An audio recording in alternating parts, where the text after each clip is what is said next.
Bienvenidos a Ecos de Guerra, el lugar donde las batallas olvidadas y las revelaciones silenciosas cobran vida.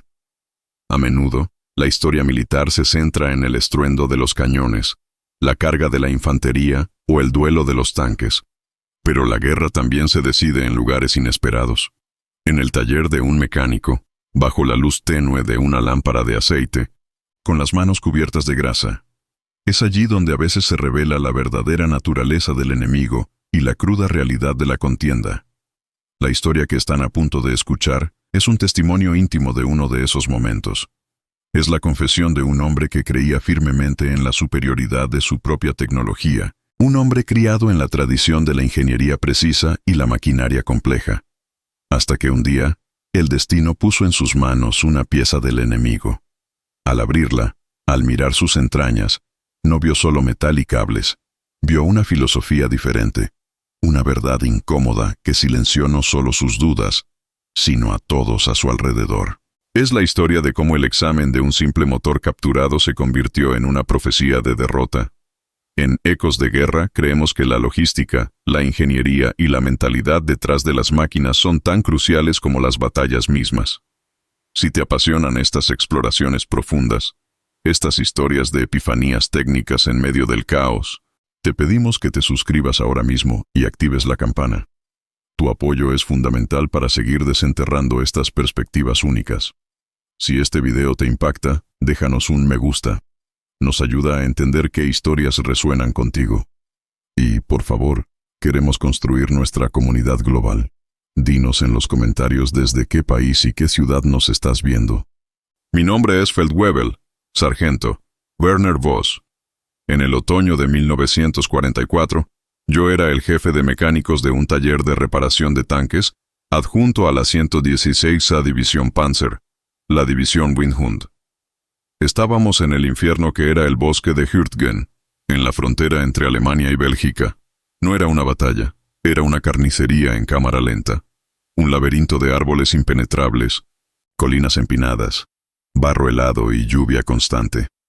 Un lugar donde nuestros magníficos tanques Panther y Panzerquarter se sentían tan fuera de lugar como un acorazado en un estanque de patos.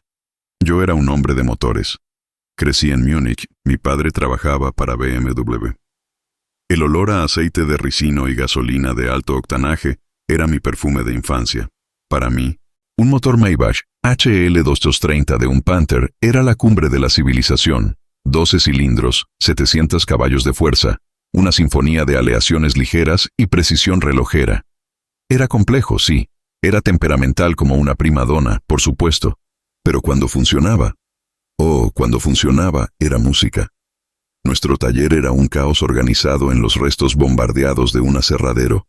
Teníamos 3 Panthers esperando nuevas transmisiones finales, un diseño hermoso pero desesperadamente frágil, 2 Panzerquarter con daños de combate y una corriente interminable de semiorugas, camiones y Kübelwagens que sucumbían al barro omnipresente y a los francotiradores americanos escondidos en los árboles. Mis hombres y yo trabajábamos 18 horas al día, con las manos entumecidas por el frío, bajo la constante amenaza de la artillería enemiga, los temidos Screaming Mimis, obuses americanos, que parecían caer al azar. Estábamos cansados, estábamos frustrados. Nuestros tanques eran maravillas, pero eran demasiado complejos para esta guerra de desgaste. Requerían un mantenimiento constante, herramientas especializadas que a menudo no teníamos, y piezas de repuesto que rara vez llegaban a través de las líneas de suministro bombardeadas. Creíamos firmemente en nuestra superioridad técnica. Mirábamos a los americanos, los Amis, con desprecio. Sabíamos que tenían números infinitos, pero calidad. Sus tanques Sherman, los Ronsons, ardían como cajas de cerillas cuando nuestros cañones de 75 mm, 81 mm los alcanzaban. Su equipo parecía barato, producido en masa, desechable. Nosotros éramos artesanos del acero. Ellos eran fontaneros industriales. Un día, una patrulla de reconocimiento regresó con un premio inusual. Habían encontrado un jeep americano abandonado. Estaba atascado en el barro hasta los ejes, pero por lo demás intacto. Aparentemente la tripulación simplemente lo había dejado allí y había seguido a pie. Lo remolcaron hasta nuestro taller como un gato que trae un ratón muerto. Mis hombres se reunieron alrededor. Era la primera vez que veíamos uno tan de cerca. Era ridículo, pequeño, cuadrado, con esa parrilla de 7 ranuras que parecía una caricatura. Las ruedas eran estrechas, casi como de bicicleta. La carrocería era tan delgada que podías abollarla con el pulgar. «Miren», se burló Hans, mi especialista en transmisiones. «Un coche de pedales». «Apuesto a que el motor es de una motocicleta», añadió Fritz, nuestro soldador. El Hauptmann Richter, nuestro oficial al mando, un hombre pragmático pero igualmente imbuido de la creencia en nuestra superioridad, lo examinó con curiosidad. «¿Funciona?», me preguntó. Me encogí de hombros. «Parece intacto, Herr Hauptmann. Probablemente solo está atascado». «Bien», dijo. «Cuando tenga un momento libre de arreglar tanques reales, vos, échele un vistazo. Vea si podemos usarlo para algo. O al menos, saquen el motor para piezas. Quizás la batería sirva». Se rieron. La idea de usar piezas de un jeep americano en un Panzer era absurda. «¿Quiere un informe sobre sus debilidades, señor?», pregunté recordando la rutina. Richter sonrió. «¿Debilidades?». «Vos, todo en él es una debilidad. Pero sí, escriba algo. Mantendrá ocupados a los del Estado Mayor». Así que esa tarde, mientras esperábamos que se enfriara el bloque de un motor Maybach que habíamos estado soldando, decidí perder el tiempo con el juguete americano. «Vamos, muchachos», les dije a Hans y Fritz, «empujemos esta lata al área de lavado. Al menos quitémosle el barro y veamos qué hay debajo». Lo empujamos fácilmente. Pesaba casi nada. Lo limpiamos con mangueras de agua fría. Debajo del barro, la pintura verde oliva era monótona, aplicada sin cuidado. Las soldaduras eran visibles, gruesas. Todo gritaba «barato». «Bien», dije secándome las manos. «Abramos el capó. Veamos el motor de motocicleta que impulsa esta maravilla». Solté los 2 pestillos externos. No había manija de liberación interna. ¡Qué primitivo! Levanté el capó ligero y miré dentro. Esperaba un desastre. Esperaba un motor pequeño, sucio, con cables por todas partes. Esperaba reírme, pero no me reí. El motor que apareció bajo el capó no era de motocicleta.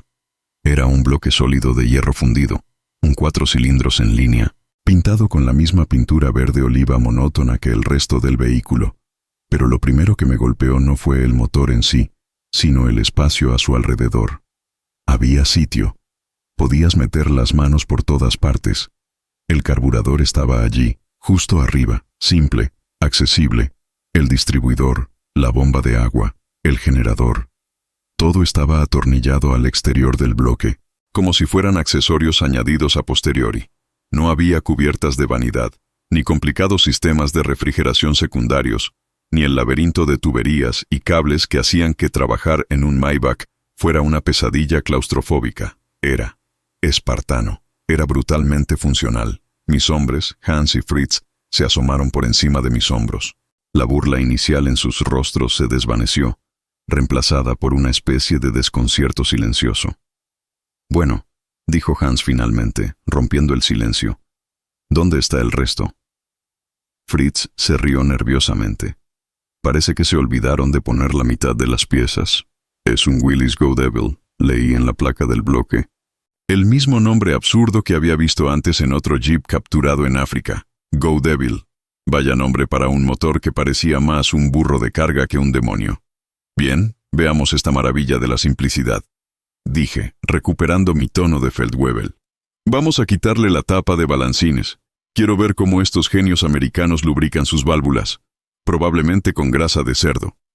Saqué mi juego de llaves. Llaves métricas, por supuesto. Acero de Solingen, el estándar del mundo civilizado. Probé con una llave de 13 mm en el primer perno de la tapa. Bailaba. Demasiado grande. Probé con una de 12 milímetros, demasiado pequeña. «¿Qué demonios?», murmuré. «¿Están usando tamaños de cabeza de tornillo inventados?». Hans se rió. «Son los Amis, Werner. Usan sus pulgadas. Pulgadas fraccionadas. Bárbaros». Sacudí la cabeza con disgusto. La falta de estandarización métrica era, para mí, Una prueba irrefutable de su inferioridad cultural y técnica.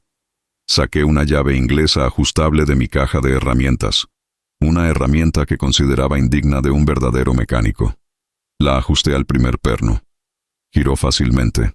Me preparé para reajustarla para el siguiente perno, esperando alguna variación absurda. Pero no. Encajó perfectamente. Y el siguiente. Y el siguiente. Toda la maldita tapa de balancines se podía quitar con la misma configuración de la llave inglesa. Era eficiente. Molestamente eficiente.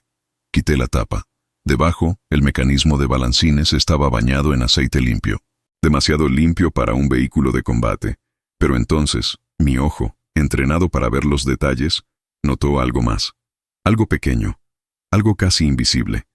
Junto a la varilla de nivel de aceite, había un filtro, atornillado directamente al bloque del motor. Un pequeño bote metálico, pintado del mismo verde oliva. ¿Qué es eso?, preguntó Fritz señalándolo. Me incliné más cerca. Tenía letras estampadas en el metal. Filter oil, replace every 1,000 miles. ¿Un filtro? ¿Un filtro de aceite? Pero, reemplazable, externo. Nuestros motores Maybach, nuestras obras de arte, tenían sistemas de filtración internos increíblemente complejos. Mallas finas, filtros centrífugos, todo integrado dentro del motor.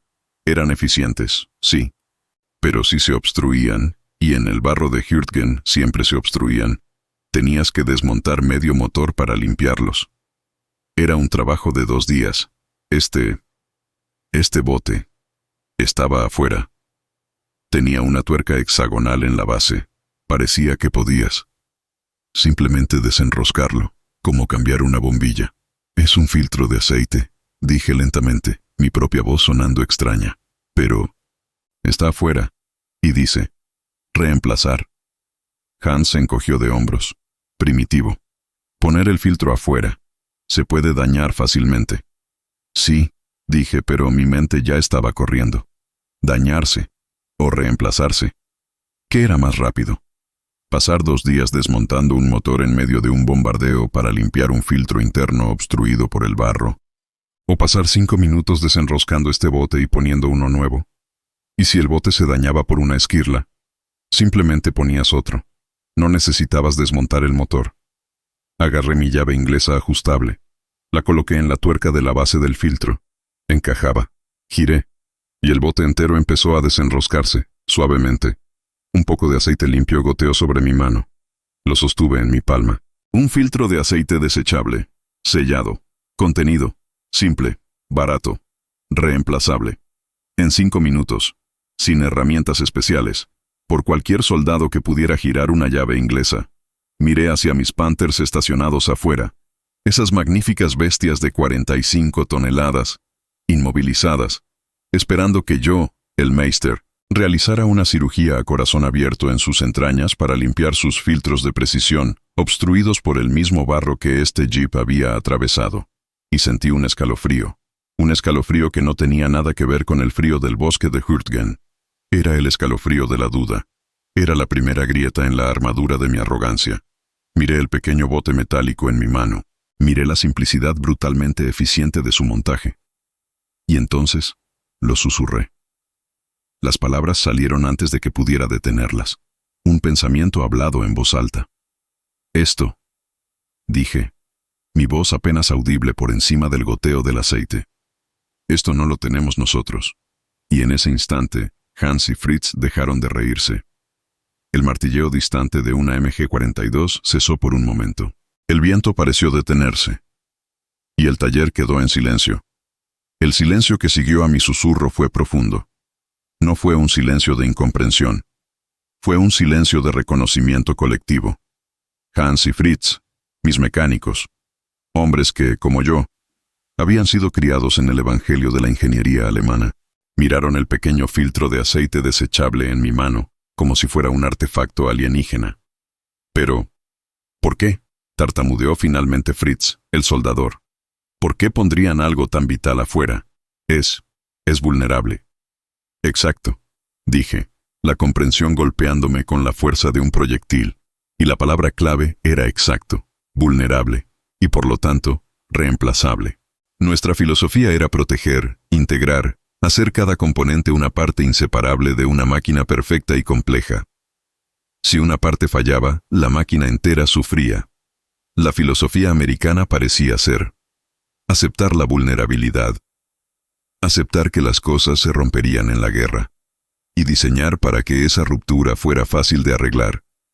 No construían para la eternidad, construían para el ahora. Construían para que siguiera funcionando hoy, bajo fuego, en el barro, con herramientas básicas y manos inexpertas. Volví a enroscar el filtro. 3 vueltas. Ajustado. Listo. El trabajo de 5 minutos versus mis 2 días. La implicación era nauseabunda. ¿Cuántos Panzers habíamos perdido? No por fuego enemigo, sino por un filtro de aceite obstruido que no podíamos limpiar a tiempo. ¿Cuántas horas, hombre? ¿Cuántos recursos preciosos habíamos gastado en cirugías de motor que este simple bote metálico hacía innecesarias? Pero era solo el principio. La duda inicial, la grieta en mi fe, ahora se ensanchaba, convirtiéndose en un abismo. ¿Qué más?, me pregunté en voz alta. ¿Qué más han hecho? Me lancé sobre el motor como un hombre poseído. Ya no con desprecio, sino con una mezcla de miedo y fascinación morbosa. «La electricidad», exclamé. Nuestros sistemas eléctricos eran delicados. Magnetos Bosch, cableado complejo, todo sellado contra los elementos. En teoría. En la práctica, la humedad constante de Hürtgen era una pesadilla. Cortocircuitos, fallos de encendido. Eran la plaga de mi existencia. Miré el sistema eléctrico del Jeep. Era insultantemente simple. Un distribuidor, una bobina, cables gruesos, casi como de fontanería, cubiertos de una goma negra y resistente, y todo estaba impermeabilizado. No exactamente. Estaba diseñado para mojarse. Las conexiones eran robustas, selladas con grasa. El distribuidor tenía una tapa con clips, no atornillada. Si entraba agua, simplemente quitabas la tapa, secabas los contactos con un trapo y seguías adelante. No necesitabas un electricista especializado. Lo podías hacer tú mismo en medio de la lluvia. «Hans», dije, mi voz ronca, «mira el sistema de encendido. ¿Ves algún sello hermético?» Hans se inclinó. Sus ojos, acostumbrados a seguir intrincados diagramas de cableado, se abrieron de par en par.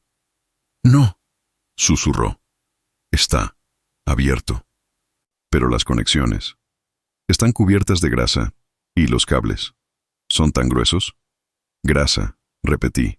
«La solución más antigua y barata del mundo. Grasa. No juntas de goma de precisión. No carcasas selladas al vacío. Grasa». Y funcionaba. Funcionaba en la lluvia. Funcionaba en el barro. Funcionaba cuando nuestros delicados sistemas Bosch tosían y morían. «¿Y el arranque?», preguntó Fritz, señalando el pequeño motor de arranque atornillado al lado del bloque. «Nuestros arrancadores fallan constantemente con el frío». Examiné el motor de arranque del Jeep. Era pequeño, pero entonces vi algo más. En el salpicadero había una pequeña palanca con la etiqueta Choke. Y en el suelo, junto al acelerador, había un botón de arranque mecánico. No dependía únicamente del sistema eléctrico. Si la batería estaba baja por el frío, si el motor de arranque fallaba, podías tirar del estrangulador y pisar un botón mecánico que acoplaba directamente el motor de arranque.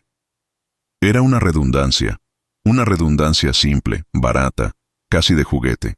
Pero era una redundancia que funcionaba. Era una solución de granjero para un problema militar. «¿Veis eso?», les dije a mis hombres. «Arranque mecánico de respaldo. Si la batería muere, no están muertos en el agua. Pueden arrancarlo manualmente». Hans y Fritz se quedaron mirando el botón en el suelo. Habíamos perdido incontables Kübelwagens simplemente porque sus baterías de 6 voltios morían en el frío bajo cero. Y los americanos habían puesto un botón de tractor. La sensación de irrealidad se intensificó. Era como si hubiera estado luchando contra un ejército de fantasmas, y de repente descubriera que sus armas no eran espadas láser, sino garrotes. Pero los garrotes funcionaban mejor.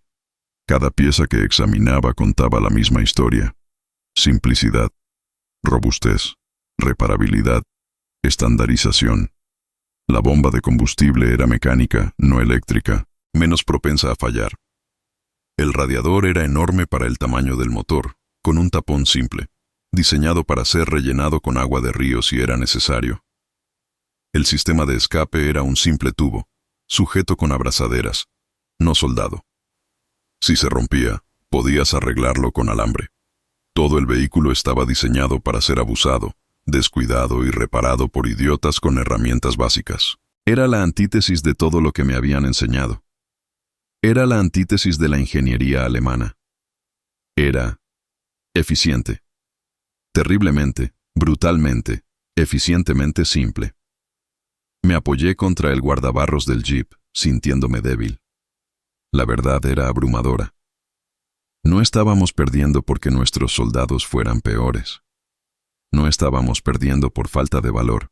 Estábamos perdiendo porque nuestras armas, nuestras magníficas y perfectas armas, eran demasiado buenas para esta guerra. Eran demasiado complejas, demasiado delicadas, demasiado difíciles de mantener. Estábamos siendo derrotados, no por el acero americano, sino por su filosofía. La filosofía de la suficiencia. La filosofía de la cantidad sobre la calidad. La filosofía de la reparabilidad sobre la perfección. Habíamos construido un reloj suizo para luchar en un lodazal, y ellos habían construido un martillo, y el martillo estaba ganando. Werner, dijo Hans en voz baja, su rostro lleno de una nueva y terrible comprensión. ¿Qué significa esto? Levanté la vista. Miré sus caras asustadas. Miré el jeep feo y simple. Miré mis Panthers rotos esperando cirugía. Y supe la respuesta. Sabía lo que significaba. Significaba que cada gota de sudor, cada hora de trabajo, cada pieza de precisión que habíamos instalado, era inútil. Significaba que estábamos en el lado equivocado de la ecuación industrial. Significaba que, sin importar cuántos Shermans quemáramos, siempre habría más, y que sus jeeps siempre funcionarían. Significaba que habíamos perdido la guerra, no en Stalingrado, no en Normandía, sino aquí mismo, en Detroit, en las líneas de montaje que vomitaban esta simplicidad imparable. Significa, dije, mi voz un susurro ronco, que hemos perdido, Hans. Eso es lo que significa. La palabra perdido resonó en el aire frío y metálico del taller. No fue una exclamación, fue una constatación. Un epitafio pronunciado en voz baja sobre la tumba de nuestra fe tecnológica.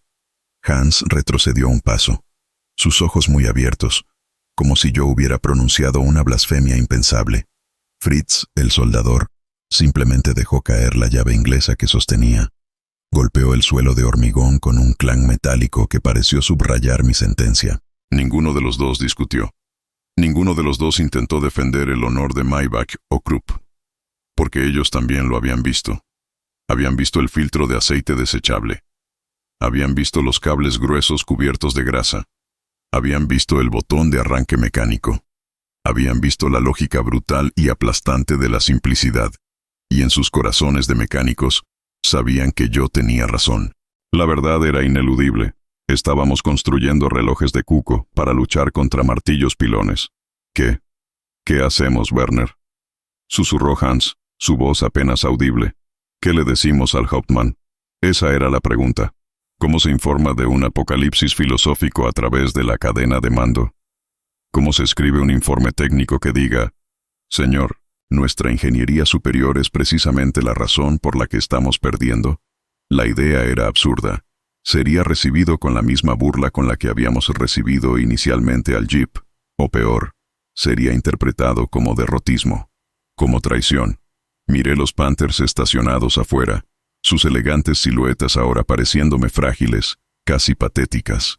Eran magníficos, eran mortales, eran obras maestras, y estaban diseñados para un tipo de guerra que ya no existía. Estaban diseñados para duelos honorables en las llanuras de Francia, para victorias rápidas logradas por Panzerkeile, cuñas de tanques, perfectamente mantenidas. No estaban diseñados para esto, para el barro infinito de Rusia, para el laberinto claustrofóbico de Hürtgen. No estaban diseñados para una guerra de desgaste industrial. Una guerra donde la capacidad de reemplazar una pieza rota en 10 minutos importaba más que la capacidad de perforar 100 milímetros de blindaje a 2 kilómetros. Nuestros ingenieros habían cometido el pecado capital. Habían diseñado máquinas sin pensar en el hombre que tendría que mantenerlas vivas en el infierno.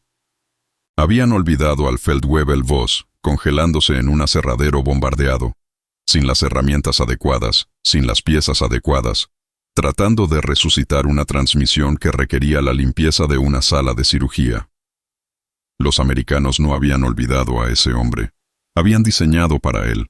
Habían diseñado para el mecánico con manos torpes, para el soldado con entrenamiento mínimo, para las condiciones más brutales imaginables. Habían sacrificado la perfección en el altar del pragmatismo, y nos estaban enterrando bajo una montaña de pragmatismo funcional. No le diremos nada al Hauptmann, dije finalmente, mi voz sonando cansada, infinitamente vieja. Escribiré el informe que pidió, debilidades. Enumeraré las obvias, blindaje delgado, motor pequeño, suspensión simple. Diré que es inadecuado para el combate de primera línea. Pero no es eso. ¿Mentir?, preguntó Fritz. No, respondí. Es irrelevante. Es como describir las debilidades de una hormiga a un hombre que está siendo devorado por 1.000.000 de ellas. El Hauptmann quiere escuchar que sus tanques son mejores. Le diremos que sus tanques son mejores, y seguiremos intentando mantener esos tanques mejores funcionando hasta que inevitablemente fallen. Justo entonces, la puerta del taller se abrió de golpe, dejando entrar una ráfaga de viento helado y lluvia. Era el Hauptmann Richter. Entró, sacudiéndose el agua de su capote de cuero, su rostro tenso y preocupado. ¿Vos? ¿Alguna novedad sobre el Panther del Lieutenant Gruber? Lo necesita para el asalto de mañana al amanecer. Miró el jeep, todavía con el capó abierto, y luego a nosotros tres, parados allí como si hubiéramos visto un fantasma. ¿Qué demonios pasa aquí? Todavía están jugando con el juguete americano. Les dije que... Señor, lo interrumpí, mi voz más firme de lo que esperaba. Estábamos evaluando el motor, como ordenó. Richter se acercó, su mirada impaciente. ¿Y bien? ¿Alguna pieza útil? Señalé el filtro de aceite que aún tenía en la mano. Esto, señor, es interesante. Él lo miró con desdén. ¿Un filtro? ¿Qué tiene de interesante un filtro de aceite? Es externo, señor. Y desechable. Se puede cambiar en 5 minutos con una llave inglesa estándar. La implicación flotó en el aire. Richter frunció el ceño, su mente práctica de oficial de tanques empezando a conectar los puntos. ¿5 minutos? Miró hacia el Panther de Gruber, sabiendo que limpiar su filtro interno era un trabajo de 2 días que no teníamos. ¿Y funciona? Parece funcionar perfectamente, señor. El aceite está limpio. Richter miró el filtro, luego el motor simple, luego a mí. Vi una chispa de... ¿comprensión? ¿O era solo la desesperación buscando cualquier solución? Vos, dijo lentamente. ¿Cree que podríamos adaptar algo así a nuestros motores? La pregunta me golpeó. Adaptar, tomar su idea, nuestra ingeniería superior. Copiando a los fontaneros de Detroit, era una herejía. Pero era una herejía nacida de la necesidad desesperada. No lo sé, señor. Respondí honestamente. Nuestros sistemas de lubricación son de alta presión, mucho más complejos. Añadir un filtro externo podría alterar el flujo, podría causar más problemas. Necesitaríamos ingenieros, pruebas. La chispa en los ojos de Richter murió. Sacudió la cabeza. Ingenieros, pruebas, tiempo. No tenemos nada de eso, ¿verdad, vos? No, señor. Entonces, ¿de qué sirve esta maldita cosa? Espetó, su frustración volviendo. ¿De qué sirve saber que tienen un filtro de aceite mejor si no podemos usarlo? Señor, dije, y supe que estaba cruzando una línea peligrosa. No es solo el filtro, es todo, el motor entero, el jeep. Es una filosofía diferente, simple, robusto, fácil de reparar. Están construyendo para la guerra que tenemos. Nosotros construimos para la guerra que desearíamos tener. Richter me miró fijamente, sus ojos entrecerrados. ¿Está diciendo que nuestros tanques son inferiores, Feldwebel? Estoy diciendo, señor, que nuestros tanques son magníficos, pero quizás Quizás no son adecuados para este infierno. Requieren demasiado cuidado, demasiada perfección. Y aquí solo hay barro e imperfección. El Hauptmann se quedó en silencio durante un largo rato, mirando el motor del jeep como si fuera la cabeza de Medusa. Podía ver la lucha en su rostro. La verdad chocando contra el orgullo, contra la doctrina, contra todo lo que le habían enseñado a creer. Finalmente suspiró, un sonido de profundo agotamiento. Quizás tenga razón, vos. Quizás. Se pasó una mano por la cara. Pero no importa. No podemos cambiar nuestros tanques ahora. No podemos cambiar nuestra filosofía. Solo podemos seguir luchando con lo que tenemos. Señaló el Panther de Gruber. Así que deje de soñar con filtros americanos y haga funcionar esa maldita transmisión. El Leutnant la necesita para morir mañana. Se dio la vuelta y salió del taller, dejándonos solos de nuevo con nuestra terrible revelación. Hans, Fritz y yo nos miramos. No dijimos nada. El Hauptmann, a diferencia de von Staufel en la historia anterior, había visto la verdad. Había estado al borde de aceptarla. Pero la inercia del sistema, la realidad de la guerra, lo había hecho retroceder. No podíamos cambiar. Estábamos atrapados en nuestra propia excelencia.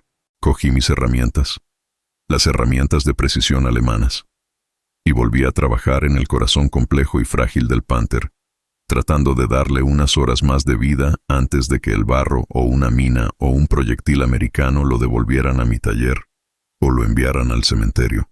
Pero algo había cambiado. Ya no trabajaba con orgullo, trabajaba con desesperación, y cada vez que apretaba un tornillo de precisión, cada vez que ajustaba una tolerancia perfecta, no podía evitar pensar en ese pequeño filtro de aceite verde oliva, en esa simple llave inglesa, en la filosofía brutalmente eficiente que nos estaba matando. No con balas, sino con sentido común. El taller ya no quedó en silencio porque no entendiéramos. Quedó en silencio porque entendíamos demasiado bien. El Hauptmann Richter se fue, llevándose consigo la última pizca de ilusión que quedaba en nuestro taller. Su resignación, su aceptación tácita de que estábamos atrapados en una máquina de guerra magnífica pero condenada, fue más desmoralizadora que cualquier orden de retirada. Hans, Fritz y yo nos quedamos allí, rodeados por los fantasmas de nuestros propios tanques averiados y el espectro ineludible de ese jeep americano. Ya no era un trofeo, era un monumento a nuestra inminente derrota. Bueno, dijo Hans finalmente, su voz rasposa rompiendo el hechizo. El Panther de Gruber no se va a arreglar solo. Recogimos nuestras herramientas, las llaves de precisión, los micrómetros, los delicados instrumentos de nuestro arte moribundo. Y volvimos al trabajo. Pero todo era diferente. El orgullo se había ido. La satisfacción de escuchar el rugido de un Maybach volviendo a la vida ya no era una victoria. Se sentía como un aplazamiento de lo inevitable. Mientras mis manos trabajaban en las entrañas complejas del Panther, mi mente seguía volviendo al jeep. Cada componente alemán que tocaba ahora lo comparaba, inconscientemente, con su contraparte americana. La transmisión final del Panther, esa obra maestra de ingeniería planetaria que requería herramientas especiales y una semana de trabajo si teníamos suerte. La comparaba con la simple caja de hierro fundido del jeep. Nuestros sistemas de refrigeración, con sus radiadores de cobre y sus intrincadas tuberías, los comparaba con el enorme y simple radiador del jeep, diseñado para ser rellenado con agua de charco. Cada tornillo métrico de cabeza especial que encontraba me recordaba la brutal estandarización de media pulgada de los americanos. Empecé a ver no la perfección, sino la fragilidad. Vi puntos de fallo por todas partes. Vi complejidad innecesaria. Vi diseños que eran hermosos en un tablero de dibujo, pero suicidas en el barro. Estábamos construyendo coches de carreras para una carrera de demolición. Y cada vez que maldecía un tornillo inaccesible o una pieza que requería 3 manos y un espejo para ser alcanzada, pensaba en el espacio abierto bajo el capó del jeep, en la accesibilidad insultante de cada componente. El asalto de la mañana siguiente, el que necesitaba el Panther de Gruber, fue un desastre, como era de esperar. Gruber salió con su tanque reparado. Logramos hacer un apaño temporal en la transmisión, pero se atascó en el barro a los 500 metros. Un bazooka americano lo destruyó mientras estaba inmóvil. El Hauptmann Richter no dijo nada cuando recibimos la noticia. Solo apretó la mandíbula y encendió otro cigarrillo. La guerra en Hürtgen continuó su rutina sangrienta y fangosa. Nuestros tanques seguían fallando. La artillería americana seguía cayendo. Los árboles seguían explotando. Y los jeeps seguían correteando. Los veíamos a través de las brechas en los árboles, subiendo pendientes imposibles, atravesando arroyos que detendrían a nuestros pesados camiones, llevando munición, evacuando heridos, sirviendo como plataformas de ametralladoras móviles. Eran omnipresentes. Eran indestructibles en su misma simplicidad. Un día, capturamos a 2 mecánicos americanos que se habían perdido con su camión de herramientas. Los trajeron a nuestro taller para interrogarlos antes de enviarlos a la retaguardia. Eran jóvenes, apenas 20 años, con las manos cubiertas de grasa, igual que nosotros. No parecían asustados. Parecían molestos. Como si hubiéramos interrumpido su jornada laboral. Nuestro oficial de inteligencia intentó interrogarlos sobre los nuevos tanques Pershing, sobre sus planes. Ellos se encogieron de hombros. Solo somos mecánicos, amigo. Pero mientras esperaban, vieron el jeep que habíamos capturado, todavía aparcado en la parte trasera, cubierto por una lona. Uno de ellos dijo algo al otro. Se rieron. Entonces, el más alto se acercó a mí. ¿Tienes problemas con él?, preguntó en un inglés rudimentario que yo entendía un poco. Señaló el jeep. Sacudí la cabeza. Solo. Ya lo estamos estudiando. Él sonrió. Ah, ¿quieres saber el secreto? Se acercó al motor, levantó el capó, sacó una pequeña lata de su bolsillo, WD-40 o algo parecido, roció las conexiones eléctricas del distribuidor. Esto, dijo, y asegúrate de que la grasa en las conexiones sea espesa, eso es todo, arrancará aunque lo tires a un río. Luego señaló el filtro de aceite. ¿Y esta cosa? Cámbiala cada vez que puedas encontrar una nueva. No intentes limpiarla. Es basura. Tírala. ¿Basura? ¿Tirarla? La idea de tirar una pieza y reemplazarla, en lugar de repararla meticulosamente, era tan ajena a mi formación. ¿No la reparan?, pregunté. Él se rió. ¿Reparar un filtro de $2? Amigo, tenemos cajas llenas de ellos. Es más rápido cambiarlo. Y esa era la diferencia. Para nosotros, cada pieza era valiosa, casi sagrada. Para ellos todo era consumible. Todo era reemplazable. La guerra no era una serie de duelos honorables. Era un problema de flujo de producción. Nos estaban enterrando, no con mejor tecnología, sino con más tecnología desechable. La guerra finalmente terminó. Fui capturado por los americanos cuando la bolsa del Ruhr colapsó. Pasé un año en un campo de prisioneros en Francia, irónicamente, trabajando en su parque de vehículos, reparando sus jeeps y sus camiones GMC. Aprendí a usar sus herramientas. Aprendí sus métodos. Aprendí la belleza brutal de la estandarización. Cuando volví a Múnich en 1946, la fábrica de BMW era un montón de escombros. Pero Alemania se estaba reconstruyendo. Y se estaba reconstruyendo con una nueva filosofía. Vi nacer el Volkswagen Escarabajo, un coche diseñado con la misma lógica que el Jeep. Simple, fiable, reparable por cualquiera. Vi a Mercedes-Benz empezar a construir camiones robustos y prácticos, no solo coches de lujo. La guerra nos había enseñado una lección terrible y humillante. La perfección era un lujo que no podíamos permitirnos. La supervivencia residía en la suficiencia. Abrí mi propio taller.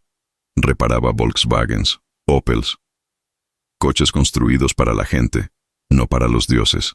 Y a veces, muy raramente, llegaba un viejo Jeep Willys del ejército americano, vendido como excedente de guerra. Y cuando levantaba ese capó simple, cuando veía ese filtro de aceite externo, cuando usaba una sola llave inglesa para desmontar medio motor, recordaba ese día en Hürtgen, recordaba el silencio en el taller, y recordaba mi susurro: esto no lo tenemos nosotros. No lo teníamos. No teníamos la humildad. No teníamos el pragmatismo. Estábamos demasiado enamorados de nuestra propia y magnífica complejidad. Y eso, al final, fue lo que nos rompió. El Jeep no ganó la guerra, pero la filosofía detrás de él sí lo hizo. Y ese silencio en el taller fue el sonido de nuestra comprensión llegando demasiado tarde.